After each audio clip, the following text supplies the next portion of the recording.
tempat duduk, dan tempat duduknya itu yang kelasnya yang paling rendah, itu yang paling murah. Namun kalau di Pura Wisata karena tidak ada kelas, maka sama saja.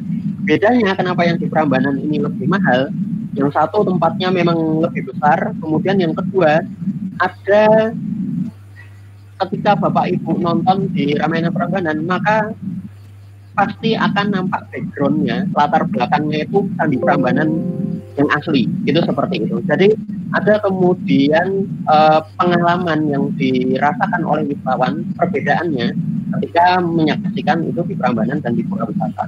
Nah, ketika Bapak Ibu, Mbak dan Mas sekalian itu ingin kemudian mengangkat kira-kira pertunjukan apa sih yang bisa disajikan di sini? Saya lihat ada karawitan, ada kemudian ada kaitannya dengan budaya, ada wayangan juga, kemudian ada yang kaitannya dengan agama atau dan sebagainya seperti itu. Nah, itu sebenarnya bisa saja ketika itu dalam tanda dijual untuk kegiatan pariwisata seperti itu. Nah, bagaimana itu nanti akan kita bahas di belakang. Nah, kemudian ini menurut Pak Umar Khayyam, kemasannya seni pertunjukan wisata itu harus apik, inovatif, glamor, dan spektakuler. Apik dalam artian itu baik, kemudian inovatif itu selalu ada perkembangan-perkembangan. Meskipun kalau kita kaitkan dengan perkembangan itu, kan yang nonton nanti beda-beda. Ya, maksudnya inovasi ini adalah berbeda dari di tempat lain. Itu seperti apa? Misalnya sama-sama pertunjukan wayang kulitnya, tetapi kalau yang satu wayang kulitnya misalnya menampilkan kemudian bintang tamu tertentu, atau kemudian wayang kulitnya itu tidak menggunakan kelir, tetapi menggunakan layar seperti yang Bapak Ibu hadap sekarang itu, seperti itu menggunakan layar. Dan ada visual yang lain, misalnya di situ ada lampu-lampunya yang kemudian tergantung situasi apa. Kalau situasi perang mungkin nyala kedip-kedip merah, kuning, hijau seperti itu. Kemudian kalau dalam situasi yang buka mungkin itu agak buram, agak temaram cahayanya. Jadi termasuk bagian dari inovasi. Meskipun inovasi ini tidak terlalu besar, tapi ada juga tidak harus besar, tetapi ada juga inovasi yang kecil-kecil. Contohnya inovasinya adalah misalnya panggungnya melihat dari kontur dari desa Bapak Ibu sekalian, misalnya mengadakan pertunjukan wayang di tepi bukit, kemudian mengadakan pertunjukan wayang di mana itu hanya pada malam-malam tertentu. Nah, itu bisa termasuk bagian dari inovasi. Kemudian glamor itu bergelimang, ini tidak mengikat sebenarnya. Kemudian ada spektakuler, jadi ada pesan bahwa yang dilihat itu adalah sesuatu yang belum pernah dilihat, dan seandainya mereka pernah melihat, maka ada pengalaman yang mereka dapatkan dari wisatawan ini, sehingga untuk kembalinya mereka ada keinginan untuk kembali, dan mereka ada keinginan untuk mengabarkan pernah nonton ini di sana, saya pernah menyaksikan sendiri, kemudian saya merekomendasikan kepada siapa untuk datang ke desa tersebut. Itu misalnya seperti itu. Nah, kemudian ini yang salah satu sering dipertanyakan sebenarnya. Jadi pemadatan durasi itu tadi yang nomor 2 punyanya Prof. Darsono, itu berpengaruh pada pemadatan pertunjukannya dan berpengaruh pada pemotongan pertunjukan. Seringkali kalau seni untuk wisata itu, misalnya yang wayang itu tadi dari 6 jam lebih itu untuk pertunjukannya, dipadatkan jadi 30 menit, itu pasti ada pemotongan-pemotongan. Kan tidak mungkin kemudian dalangnya langsung satu gitu. Nah, itu kan tidak. Tetapi kemudian ada pemotongan-pemotongan sehingga ada kemungkinan nilai-nilai yang ingin disampaikan itu tidak tersampaikan. Nah, ini tinggal pandai-pandainya si dalang atau penyelenggara itu keinginannya apa sebenarnya. Apakah seni yang dipertunjukkan, seni pertunjukannya itu hanya untuk senang-senang, hanya untuk mengisi waktu, atau ada nilai-nilai terkait dengan nilai sosial, nilai kemasyarakatan, atau nilai budaya di situ, atau nilai lingkungan yang ingin dipertontonkan dalam pertunjukan tersebut. Nah, itu monggo, itu terserah dari pihak penyelenggara nanti maunya seperti apa. Itu demikian. Nah, perkembangan kesenian untuk pariwisata itu mulai dari tuntunan, tontonan menjadi sebuah tuntutan. Jadi kalau dulu kalau kita tahu bahwa seni salah satu cara ketika orang pada masanya ya, pada masa Sunan Kalijogo dulu kan ada banyak cerita ketika teman-teman, ketika bapak, ibu, mbak dan mas kalian mau nonton pertunjukan wayang atau mau ikut grebek seperti itu, maka tiket masuknya adalah dengan sahadat. Kemudian ada tuntunan, maka wayang itu ada cerita Damus Kalimasodo dari kalimat sahadat kan seperti itu, dan di situ yang disampaikan ada kalimat-kalimat sahadat terkait dengan nilai-nilai keislaman, meskipun di situ bungkusannya Hindu, bungkusannya itu tradisional, tetapi ada nilai-nilai Islam yang ditampilkan di situ. Kemudian pada perkembangannya menjadi sebuah tontonan. Ketika ada wisata, kemudian menjadi sebuah tontonan, tuntunannya mungkin masih ada, dan ke belakang itu menjadi sebuah tuntutan. Nah, kira-kira yang untuk tuntutan ini sebenarnya tidak perlu terlalu banyak dibahas ya, tapi salah satu contohnya adalah ketika Bapak Ibu sudah menyediakan pertunjukan untuk wisata, maka mau tidak mau dalam kondisi apapun pertunjukan itu harus dilaksanakan karena ada wisatawan yang beli. Seperti itu. Kalau sampai wisatawan itu beli tapi pertunjukannya tidak ada, entah tidak ada orangnya, entah tidak ada biayanya, yang namanya wisatawan saya biasanya tidak mau tahu. Ketika saya sudah membayar, maka harus ada yang saya mau. Itu seperti itu. Nah, itu kemudian menjadi sebuah tuntutan. Mungkin dalam perkembangannya menjadi tidak nyaman ya, tapi mau tidak mau itu seperti itu. Jadi hati-hati dan mungkin lebih bijak ketika nanti menentukan pertunjukan mana yang akan disajikan untuk wisatawan atau diselenggarakan secara rutin, dan penyelenggaraannya nanti akan seperti apa. Nah, ini sebagai tuntunan awalnya terbentuk dari upacara ritual, nilai-nilai dalam upacara terkandung dalam kesenian. Pada perkembangannya ini digunakan sebagai media penyampaian pesan-pesan moral seperti itu. Kalau tontonan sakralnya masih ada, inovatif, kreatif, dan sifatnya evaluatif. Jadi setelah selesai, tadi salah apa ya? Tadi gimana ya? Gini. Kemudian itu dievaluasi agar ketika ditampilkan di berikutnya itu tidak mengulang kesalahan yang sama. Nah, ketika tuntutan itu sudah pasti nilai sakralnya hilang, durasinya relatif singkat, dan pertunjukannya kadang dipaksakan. Contohnya di Jogja itu ada nama yang saya sebutkan tadi, Ramayana Pura Wisata. Tadinya adalah mau tidak mau agar tidak ada penonton, maka pertunjukannya tetap berjalan. Jadi bayangkan saja ketika menyelenggarakan pertunjukan, senimannya ada, tapi penontonnya nggak ada. Itu tadi. Terus siapa yang mau mengapresiasi? Itu nanti perlu dipikirkan lebih lanjut. Dan cenderung tidak sesuai pakem. Itu yang terjadi ketika seni menjadi sebuah tuntutan. Nah, ini ada hubungan dampaknya. Saya pikir banyak sekali positif dan negatifnya, tetapi saya mengambil dua saja masing-masing secara seimbang.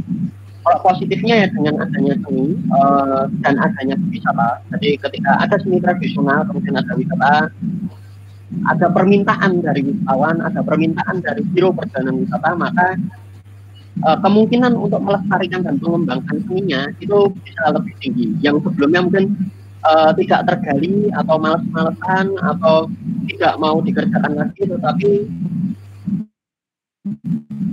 yang menonton akan timbul inginnya untuk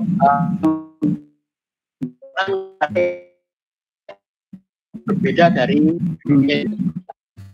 Nah, tapi ini sisi negatifnya adalah bilang karena disebabkan adanya tuntutan itu kemudian persaingan tidak sehat antara seniman. Tapi saya pikir ketika itu skalanya kita itu tidak akan terlalu sulit ya. Meskipun skala desa, tapi kan yang didatangkan wisatawan dari mana-mana. Yang dimaksud persaingan tidak sehat ini adalah ketika di satu tempat kemudian terlalu banyak seniman yang ada di situ, sehingga pembagiannya itu mungkin tidak adil, tidak kemudian sesuai, tidak seimbang pembagian tugas kerjanya, atau tingkahnya kok sering sekali pentas, kok saya nggak pernah pentas. Nah, itu perlu dipertimbangkan. Mungkin nggak pernah biasa pentas karena mungkin nggak pernah guyup, mungkin tidak pernah tahu bahwa dia bisa pentas, mungkin juga karena dia ketika pentas jelek entah narinya atau gamelnya itu tidak bagus misalnya seperti itu.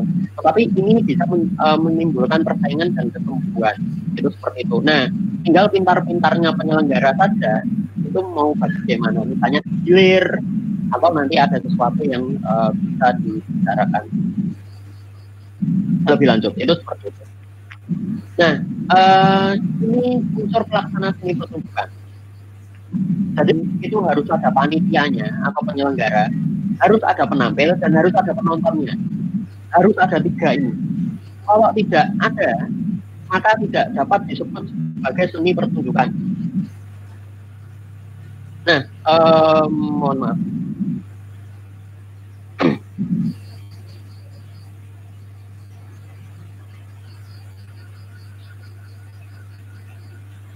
Oke, tidak dapat disebut sebagai seni pertunjukan. Kenapa tidak dapat disebut sebagai seni pertunjukan? Karena kalau cuma ada penyelenggara dan penampilnya, nggak ada yang nonton, apa yang mau ditunjukkan itu apa? Apa dari apa? Demikian juga kalau ada penonton, ada panitia, tapi nggak ada yang tampil. Jadi orang-orang sudah datang gitu, ditunggu, itu nggak ada yang tampil. Nah itu juga pasti ada kekecewaan di penontonnya. Oleh karena itu penampil juga harus disiapkan. Demikian juga ada penonton, ada penampil, tetapi tidak ada panitianya. Merupakan unsur yang paling penting sebenarnya untuk menjembatani antara penampil dengan penonton, penampil atau pementas ya. Itu. Dan ini komponen penyelenggara pertunjukan seni yang harus dipertimbangkan masalah tempat, biaya, waktu, dan tentunya panitianya. Saya akan berangkat dulu dari tempat. Nah, tempat ini menentukan jumlah penonton, menentukan tempat duduknya seperti apa, lahan parkirnya bagaimana, nanti itu seperti apa, kemudian posisi penontonnya itu akan ditaruh di mana saja. Apakah ada yang berdiri, ada yang duduk, berdiri semua atau duduk semua, itu perlu dipertimbangkan. Jumlah penampilnya itu nanti berapa banyak, ketersediaan ruang transit dan ruang riak itu ada atau tidak, dan yang terakhir kelayakan tempat itu nanti akan seperti apa. Masalah biaya, nah sebenarnya kita nggak bisa bicara apa-apa kalau biaya itu tidak ada. Meskipun ya kalau di desa atau di kampung itu di tempat saya juga seperti itu, meskipun tidak ada biaya sponsor, tapi kalau kita bersatu gotong royong menyelenggarakan itu biasanya tidak akan jadi masalah. Tetapi itu untuk tetapnya tidak rutin. Nah, bagaimana jika kemudian ini rutin dan membutuhkan usaha yang lebih besar? Tentunya harus ada itu biaya penyelenggaraannya, ada atau tidaknya sponsor, dan yang terakhir ada atau tidaknya donatur. Itu seperti itu. Nah, kemudian untuk waktu itu juga harus dipertimbangkan. Apakah ini akan rutin? Jadi misalnya harian, setiap hari, setiap minggu, setiap bulan, atau setahun sekali, itu seperti itu. Dan apakah sifatnya insidental? Apakah sifatnya festival? Kalau festival itu biasanya sudah ada dana sendiri ya, dari pemerintah atau dari kas kita, itu seperti itu. Nah, kemudian yang terakhir itu panitia. Panitia ini menjadi komponen penyelenggaraan yang penting gitu. Hanya harus menentukan jumlahnya, pembagian tugas itu harus jelas, batas waktu tugasnya itu sampai kapan, kemudian pembagian keuntungan jika ada, dan tentunya masalah teknis pemasaran. Karena itu akan berhubungan dengan tempat dan juga waktunya. Dan terutama biasanya kalau di Jogja itu di kota ya, itu banyak pertunjukan yang idenya itu bagus-bagus, tetapi selalu kepentok masalah biaya. Biayanya dari mana? Gitu tadi. Idenya baik, tapi kalau tidak ada biayanya sama saja. Biaya itu bukan berarti kita harus selalu untung, tapi yang penting tidak rugi. Seperti itu. Oke, dari saya Bu, Mbak dan Mas kalian, ada Mbak Edias. Selamat malam, matur nuwun. Assalamualaikum warahmatullahi wabarakatuh.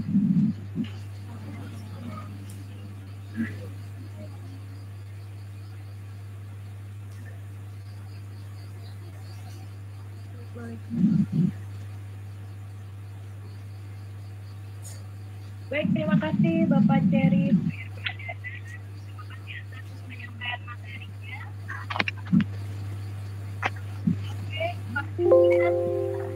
Kami akan membuka sesi tanya jawab. Nah, sebelumnya saya akan membacakan peraturannya terlebih dahulu. Yang pertama yaitu pertanyaan akhir yang tidak mengurangi ditanyakan. Yang kedua, akan dibuka 2 termin pertanyaan. Setiap termin terdiri dari 3 pertanyaan. Yang ketiga, jika sesi menanggapi dibuka, silakan angkat tangan atau kalau yang keempat, kepada audiens yang ingin bertanya, dipersilahkan untuk menyebutkan identitasnya seperti nama sebelum bertanya kepada pemateri. Dan yang terakhir, penanya boleh mengajukan pertanyaan pada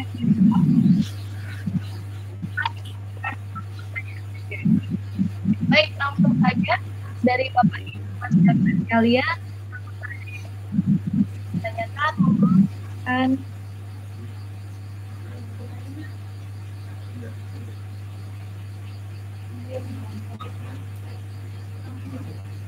ya, sebelumnya mohon maaf. Assalamualaikum warahmatullahi wabarakatuh. Waalaikumsalam warahmatullahi wabarakatuh. Yang terhormat Mas Dias, alhamdulillah malam ini kita bisa bertatap-muka walaupun berjauhan ya Pak, tapi jauh kemana tetap bersikap hati dengan Pak Dias ya.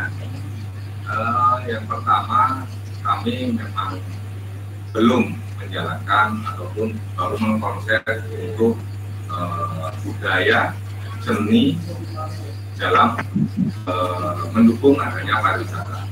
Namun konsep saya ini akan lebih jelasnya ataupun lebih mantapnya karena saya malam hari ini mendengar apa yang menjadi isian-isian dalam konteks seni dan budaya dalam mendukung wisata. Di sini saya dari Sanggar Mekar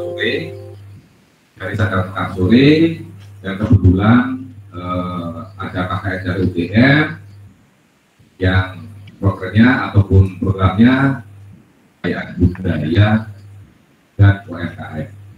Kebetulan di desa kami, di wilayah kami, memang banyak sekali kesenian-kesenian yang saat ini belum bisa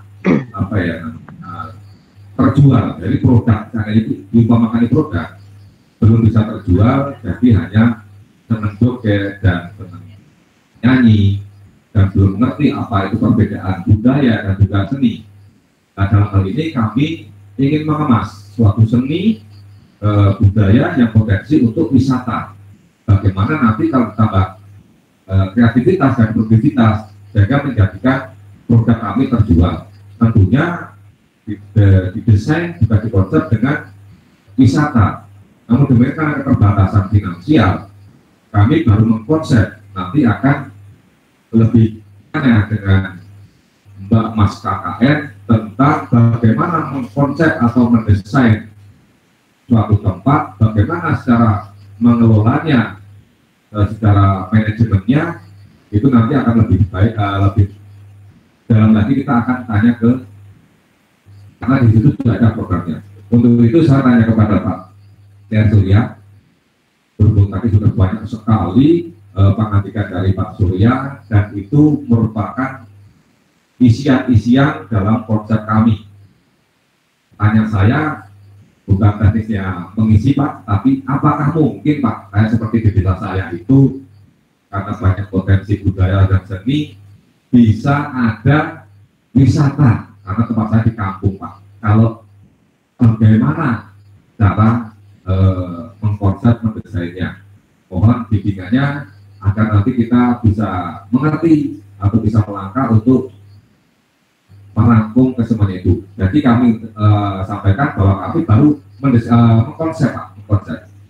Mungkin walaupun ini pemberdayaan seni dan budaya dalam pariwisata walaupun belum berjalan, namun saya mohon arahannya bagaimana resep-resep supaya bisa terwujud dari konsep saya. Demikian dulu, saya akhiri, ada kurang lebihnya mohon maaf. Assalamualaikum warahmatullahi wabarakatuh. Waalaikumsalam warahmatullahi wabarakatuh. Waalaikumsalam warahmatullahi wabarakatuh. Baik, Pak Jerry mau langsung dijawab atau ya, langsung saja. Baik, mohon saya kali Bapak sinten kalau mau Pak Subarno. Bapak Subarno. Sudarno. Oh, nggih, Bapak Sudarno. Nggih, Pak. Jadi beberapa waktu yang lalu saya itu habis baru saja mengurus surat keterangan terdaftar itu di Dinas Kebudayaan Kota Yogyakarta. Jadi saya itu sekarang statusnya Ketua 3 Divisi Humas dan Kerjasama. Itu ada Yayasan Irama Citra, yaitu perkumpulan tari klasik gaya Yogyakarta yang ada di Kota Jogja. Gitu. Saya salah satu pengurusnya di situ. Kemudian kemarin kami baru mendaftarkan surat keterangan terdaftar. Jadi semestinya ketika Bapak itu ingin kemudian ini dari aspek legalnya sih, itu kemudian Bapak dari Sanggar itu nanti didaftarkan terlebih dahulu saja Pak, tentang sanggarnya itu apa, isinya itu adalah pengurusnya, kemudian ada atau tidaknya akta notaris seperti itu, kemudian yang ketiga itu tentang program-programnya. Nah itu kalau sudah ada semua itu sebenarnya bisa didaftarkan ke Dinas Kebudayaan setempat. Dalam hal ini kalau Kulon Progo ya Dinas Kebudayaan di Kulon Progo. Itu seperti itu. Jadi syaratnya akta notaris, pengurus, kemudian kegiatan. Foto kegiatan itu 3 itu yang inti. Kalau itu di Kota Jogja ya. Kalau di Kulon Progo mungkin nanti bisa ditanyakan lebih lanjutnya seperti apa. Tetapi jika saya belum punya akta notaris misalnya seperti itu, atau saya belum ada pengurusnya seperti apa, pengurusnya yang legal misalnya seperti itu tidak masalah. Mungkin itu berangkatnya dari kegiatan-kegiatan terlebih dahulu saja. Dan nanti karena PBIAS itu mahasiswi saya di pariwisata, nanti mungkin PBIAS nanti bisa membantu untuk menghubungkan ke pihak agen-agen perjalanan wisata. Tetapi PBIAS itu tidak menghubungkan kalau tidak tahu keseniannya itu apa saja, atau budaya yang ada di sana itu apa saja. Jadi mungkin kalau tahap pertamanya itu lebih baik diinventaris dulu. Di sana ada kegiatan apa saja, kan kalau saya lihat di sini itu ada jatilan, ada 10 ya, ada 10 kesenian. Ada jatilan, campur sari, guyon waton, seni tari, orjem tunggal, ketoprak, seni hadroh, qasidah, wayang kulit, dan karawitan. Kemudian yang kaitannya dengan adat atau tradisi ada kenduri, ada 9 macam kenduri yang ada di sini. Mulai dari tingkep tandur sampai ke sedekah orang meninggal di situ. Nah, saya pikir ini harus didata terlebih dahulu. Kira-kira mana yang memungkinkan itu untuk sudah siap atau belum. Misalnya ada jatilan, apakah di sana jatilan sudah siap? Kalau orjem tunggal kan mungkin hanya butuh satu orang untuk memainkan orjem tunggal dan mungkin 1 atau 2 orang penyanyi, misalnya seperti itu. Kalau jatilan itu membutuhkan lebih banyak orang, gitu. Dan sebenarnya ketika kita bicara tentang seninya ini tadi, mana yang kemudian mencirikan? Jadi ditarik dulu seni ini masing-masing dari jatilan sampai karawitan itu berapa orang, 2 atau 3.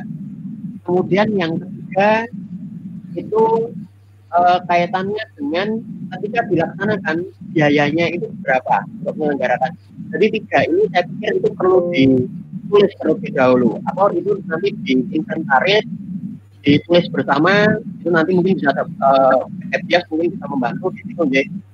Jadi pertama adalah identifikasi dulu seninya, berapa orang yang terlibat, kemudian biayanya juga bagaimana. Nah, ketika Bapak dan Bapak akan menyelenggarakan itu tadi.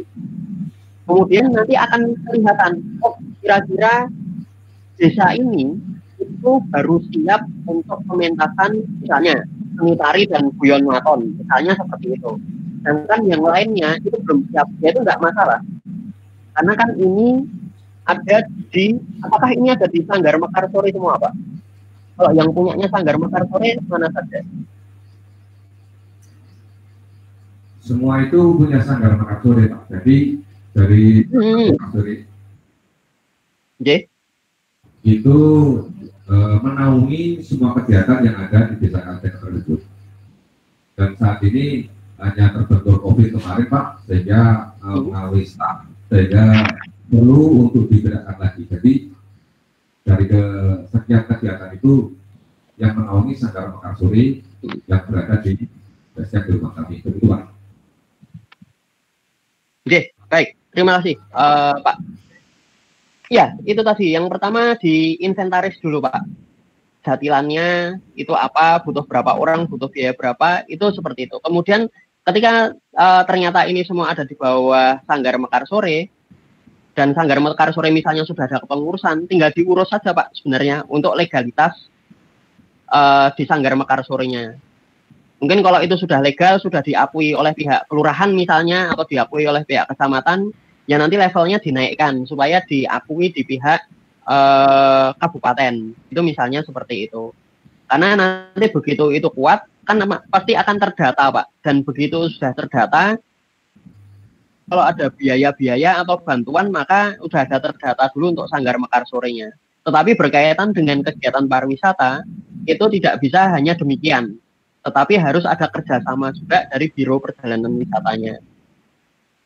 Itu tadi. Dan ketika itu berkaitan dengan wisata, nun sewu kalau misalnya seperti Orjen Tunggal, itu wisatawan bisa menemukan di mana-mana. Tapi kalau seni tari itu mungkin macam tempat itu bisa menemukan seni tari itu. Tapi seni tari yang khusus atau hanya dipentaskan di Sanggar Mekarsuri itu yang seperti apa? Misalnya demikian. Atau campur sarinya Sanggar Mekarsuri itu lagu-lagu tertentu, hadrohnya mungkin akan berbeda, kosidahnya juga demikian. Dadalang pasti akan beda penanganan. Nah itu yang jadi ciri khas seperti itu.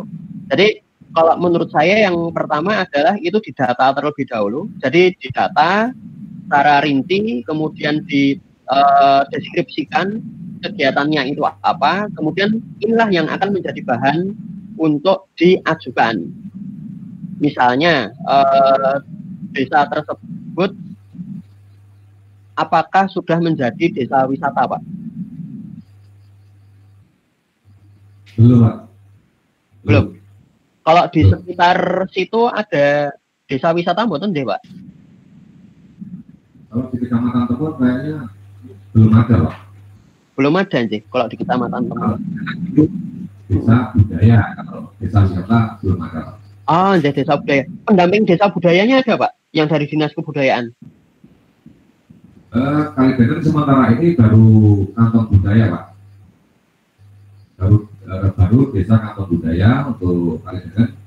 Insya Allah nanti di tahun 2021 kami sudah nantinya dengan Dinas Kebudayaan, insya Allah menjadi rintisan budaya Pak. Begitu Pak. Oh, jeng. Karena biasanya kalau desa budaya atau rintisan desa budaya itu ada kerjasama dengan Dinas Kebudayaan Provinsi Pak. Langsung dari DIY itu nanti mereka akan mengirimkan satu orang untuk mendampingi desa tersebut. Jadi memang lebih baik memang aspek legal itu diurus terlebih dahulu. Jika sudah ya itu tadi mungkin tinggal menunggu di tahun 2021 mekaten. Nah, mungkin sebelumnya saya mau menjawab tadi kaitan dengan bedanya seni dan budaya sih. Sebenarnya kalau secara teori seni itu masuk ke dalam budaya Pak. Itu tadi. Jadi komponen budaya itu mulai ada kepercayaan, bahasa, teknologi, sistem kemasyarakatan sampai ada kesenian. Itu bagian dari kebudayaan. Cuma kadang kita secara praktek itu menyebutkan antara seni dan budaya itu dua hal yang berbeda. Padahal itu sama saja sebenarnya. Seni itu ya bagian dari sebuah kebudayaan. Jadi kalau kebudayaan itu wadahnya, kesenian itu ada ya satu di dalamnya. Tetapi hanya seni memang ada seni yang bergerak, ada seni tidak bergerak, ada seni suara, ada seni pertunjukan dan lain-lain. Kalau budaya kan termasuk adat, itu bagian dari budaya, bukan seni. Nah itu tadi.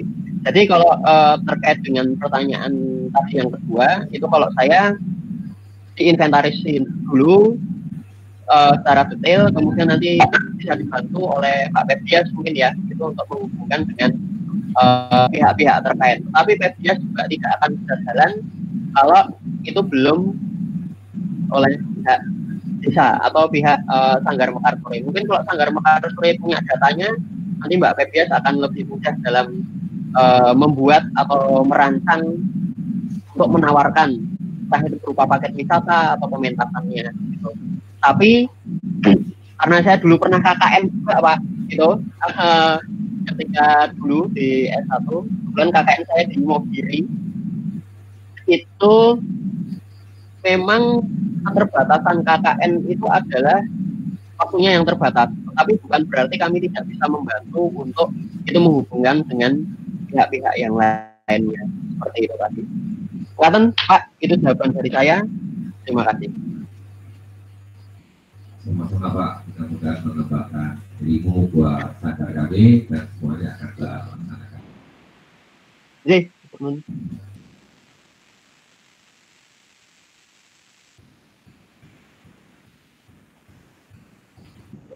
ya, baik.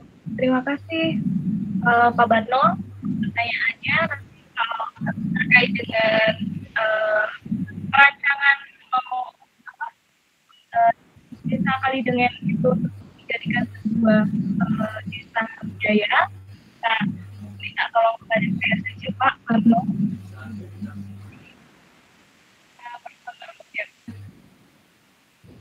Saya siap membantu Pak.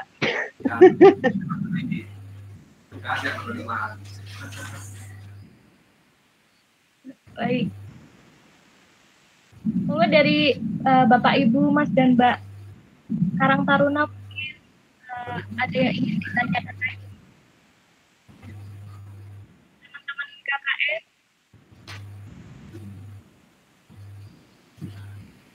Mungkin kalau masih ada yang belajar tentang kesenian dan kebudayaan atau apa ya, agar besoknya ke depannya itu bisa mewujudkan desa Kalidengen menjadi desa budaya, bisa ditanyakan ke Pak Rizky yang ada.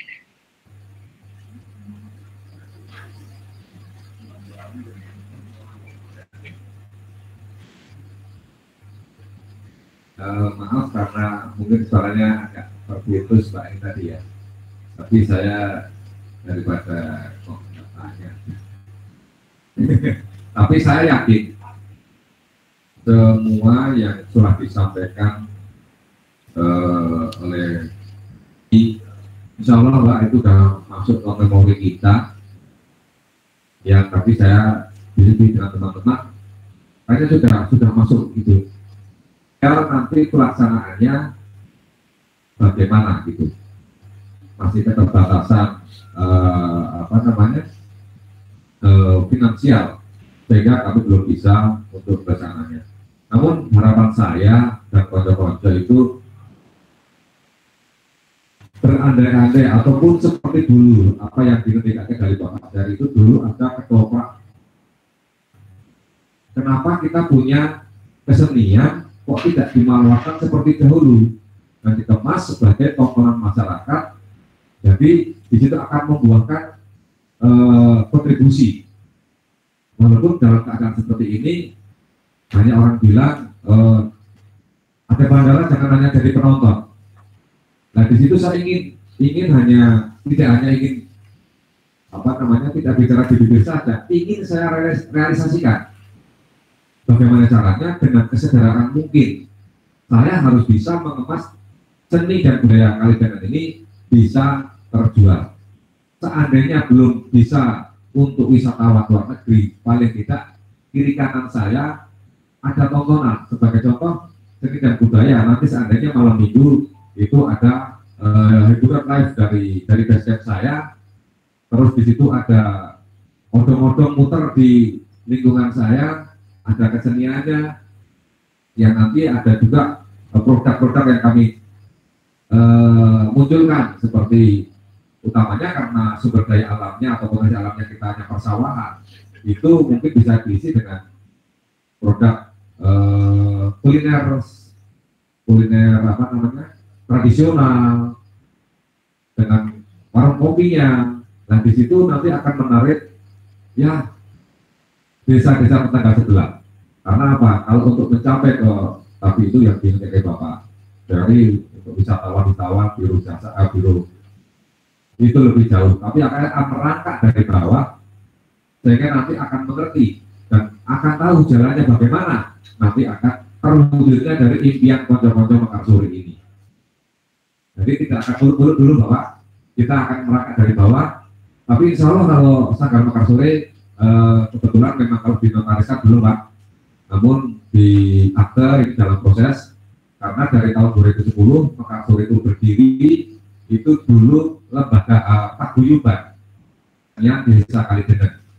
Terus kemarin dari Pak Dinas Kebudayaan dan dimulai akte itu, terus kami membuat pengurus dan berapa pengurusnya, dan mungkin Pak Tommy sudah saya kirimkan mungkin ya. Nah itu di situ. Jadi sekali lagi Pak, kita akan merangkak dari bawah, tidak akan berandai-andai yang muluk-muluk dulu. Saya bisa payu diperlihatkan dan ditonton oleh masyarakat setempat khususnya dan tetangga-tetangga desa yang notabene harus hiburan Pak. Nah dulu ada ketoprak masukan, sekarang boleh kerawitan pun susah di situ Pak. Dan juga nanti kita melihat pangsa pasarnya. Kalau di situ memang senang kerawitan, juga punya kerawitan. Di situ kepengen pada joget, mungkin di ordernya mungkin. Nah itu hanya kecil-kecilan Pak, merangkak dari bawah. Dan Bapak, terima kasih.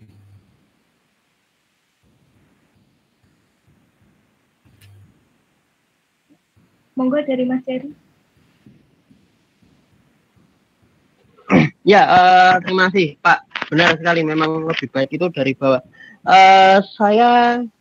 Jadi kami di program di D4 Bisnis Perjalanan Wisata, itu kami punya pengabdian masyarakat di Kalibawang. Nah, ya ada sebuah desa di Kalibawang, itu di Dusun Sidoarjo, itu di Kalibawang. Tempatnya memang agak naik gitu, dan mereka sudah punya kesenian-kesenian mungkin sama seperti yang ada di Mekarsuri seperti itu, tetapi mereka menyelenggarakan kegiatannya secara rutin dalam artian mereka menyelenggarakan setahun itu ada 3 kali kegiatan. Yang pertama jelas 17 Agustus, yang kedua itu adalah kegiatan setiap Maulid Nabi, kemudian yang ketiga itu adalah kegiatan setiap Suro, itu seperti itu. Nah, 3 kegiatan ini mereka tidak tidak menggunakan biaya dari kabupaten, dalam hal ini dinas, tetapi mereka ada kas desa, kemudian mereka diminta pentas, dan ketika kami ke sana kami tanya, lah itu pasti tombok kan seperti itu untuk penyelenggaraannya. Tetapi ternyata ada masyarakat yang punya genset, ada masyarakat yang kemudian punya pickup untuk itu ngangkut-ngangkut, ada yang punya gamelan. Mereka memang kerjasama di situ. Hanya salah satu keunikannya adalah mereka tidak hanya mengundang masyarakat di sekitar, jadi tidak hanya mengundang warga sekitar atau tetangga desa atau tetangga kecamatan seperti itu, tetapi mereka mengundang wartawan juga.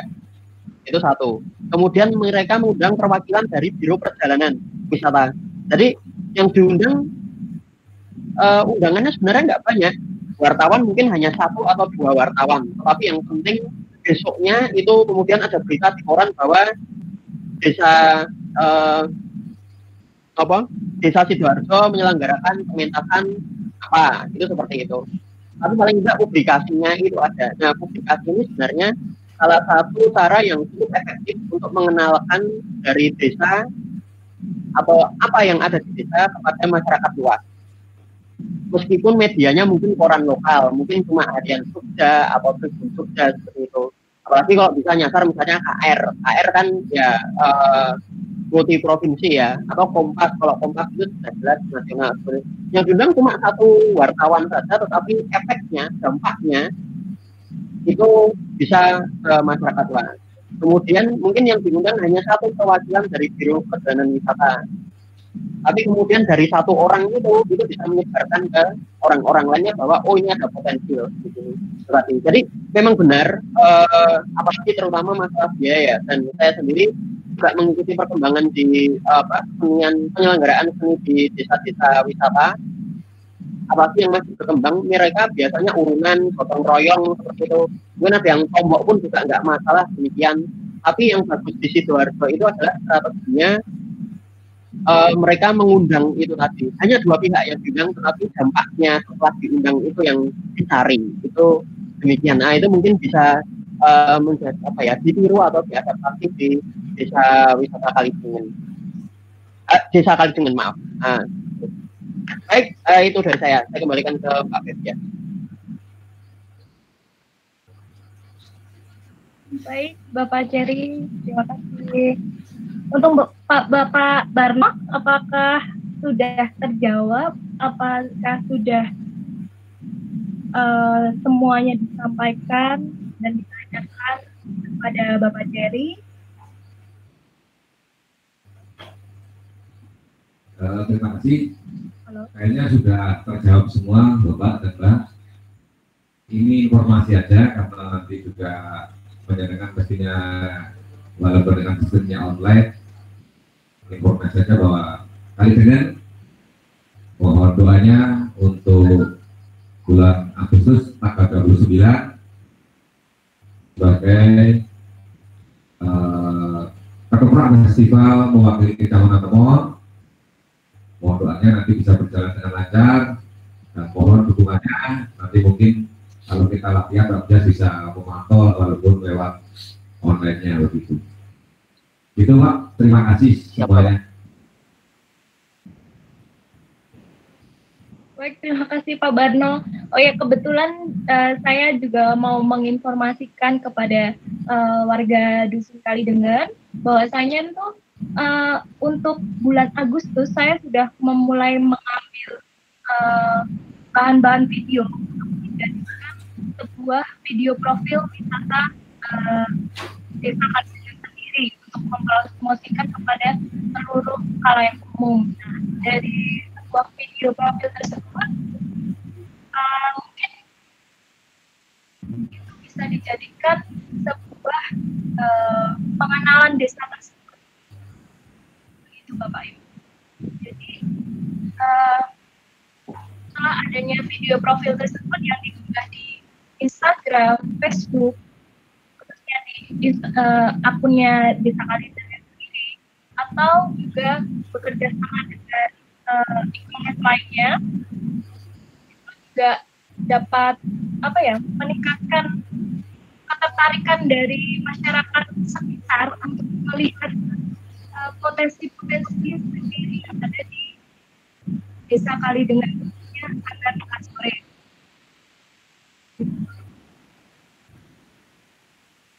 Ya, mudah-mudahan Mbak nanti sebelum dengan penarikan tanggal 18 Agustus kegiatan-kegiatan yang ada di Pekan Sore sudah bergerak lagi, sudah balik lagi, sehingga panjenengan bisa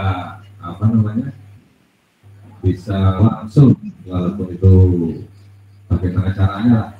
Kalau saat ini sebenarnya kayak saya yang berdua begini gaptek masalah IT lah ya, jadi kemarin itu berandai-andai kalau KKN UGM bisa terjun langsung ke masyarakat.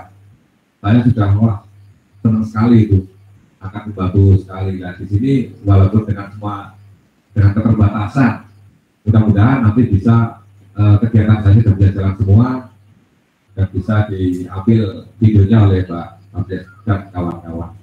Saya kira begitu Mbak. Saya doakan mudah-mudahan panjenengan juga lancar dalam ber-KKN. Dan juga semua para keluarga saya, anggota saya bisa latihan lagi setelah COVID ini nanti menghilang dari peredaran. Demikian Mbak dan Bapak.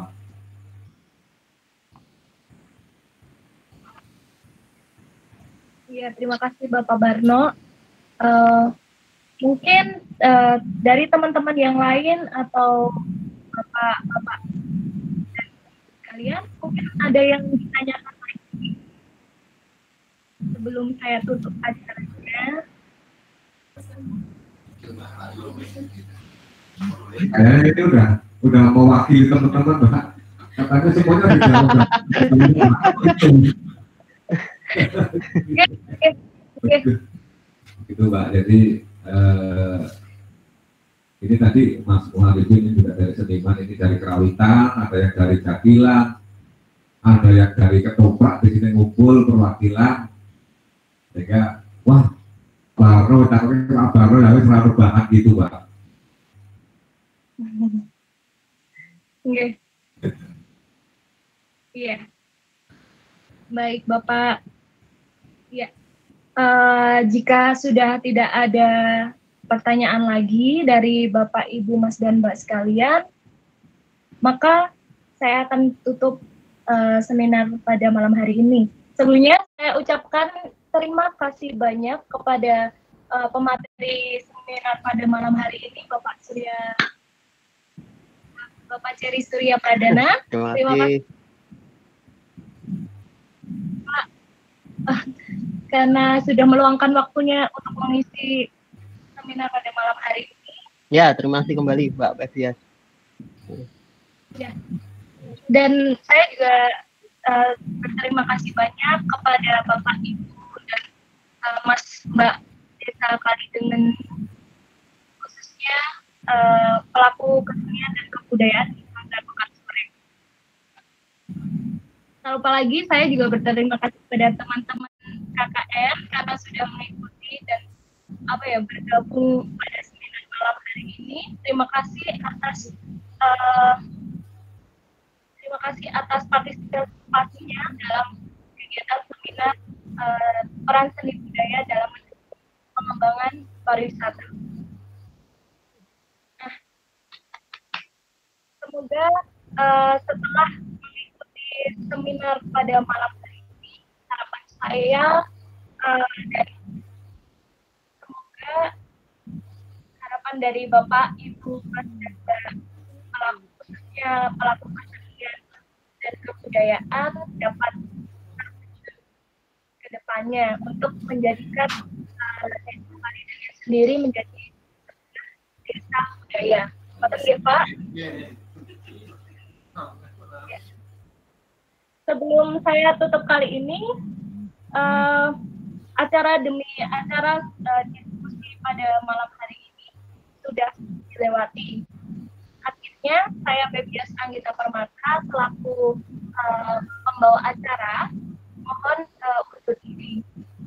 Jika ada kesalahan mohon dimaafkan ya Pak.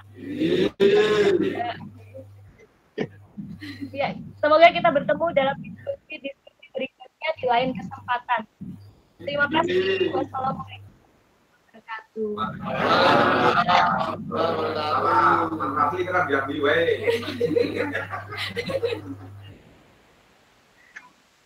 Monggo Pak.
Ya, perwakilan.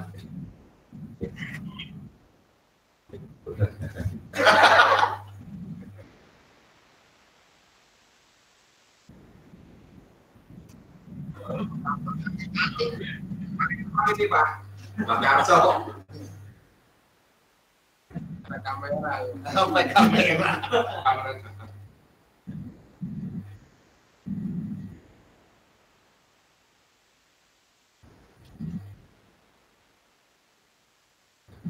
Apa jawabannya?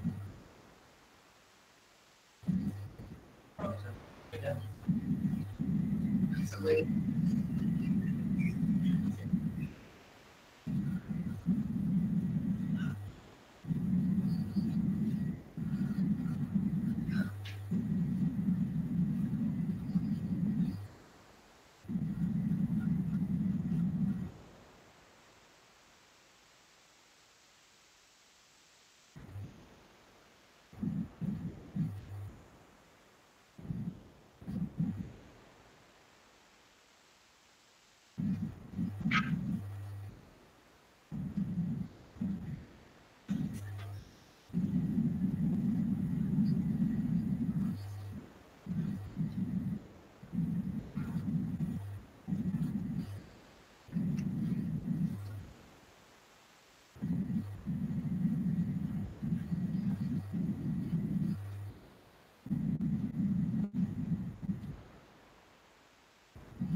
kota.